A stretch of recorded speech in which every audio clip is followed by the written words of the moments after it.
السلام علیکم۔ پاکستان کو دوسری اوڈی میچ میں بری شکست۔ پاکستانی بیٹنگ لائن 262 رنز کے ہدف کے تعاقب میں 182 رنز پر ڈھیر ہو گئی۔ پاکستانی بیٹسمین ایک کے بعد ایک پویلین جاتے رہے جبکہ بابر اعظم نے 79 رنز کی اننگ کھیلی۔ جن دو کھلاڑیوں پر آج ہمیں امید تھی، فخر اور حارث سہیل، وہ آئے اور انہوں نے پچ کا معائنہ کیا اور پھر چلتے بنے۔ جبکہ نیوزی لینڈ کے اوپنر ڈیون کانوے نے 13 چوکوں اور ایک چھکے کی مدد سے 101 رنز بنائے۔ کپتان ولیمسن نے 85 رنز بنائے۔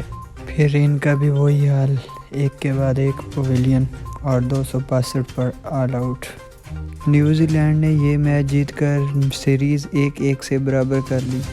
اس سیریز کا تیسرا اور آخری میچ ہوگا کل، دیکھتے ہیں کیا بنے گا۔ کرکٹ کی مزید اپڈیٹ کے لیے میرے چینل کو سبسکرائب کر دیجیے گا۔ اللہ حافظ۔